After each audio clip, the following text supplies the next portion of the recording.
Singers, I want to talk about vocal range for a second. Knowing your vocal range is a really helpful thing to know and a really useful thing to know so that you have a way of talking about your voice in a way that other people will understand what its capabilities and limitations are. So it's important to remember that your vocal range that you might use in a song is different from your complete vocal range that you might do across the course of your vocal exercises, for example.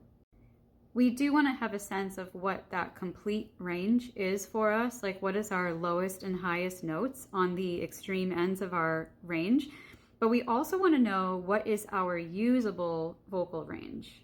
By usable, I mean what are the highest and lowest notes that you can sing well, reliably, consistently, and sustainably.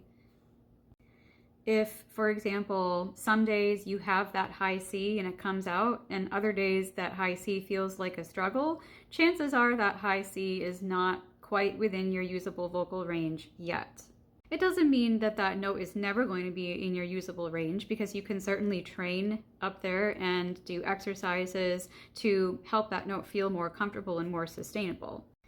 But we always want to be realistic about what our usable vocal range is. So when you're testing your range, do test the complete range from your very lowest to your very highest notes, but then think about what notes you could sing over and over and over again. What notes could you sing well in front of people when you're nervous performing? What notes are still going to sound good? Chances are it's not going to include those extreme notes on either ends of the range, but some notes that are probably more in the middle.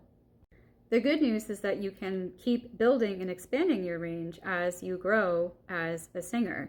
Most of my voice students come in with what they believe their range to be, and after a few weeks of working together, they find that they can sing a lot higher and a lot lower than they previously could.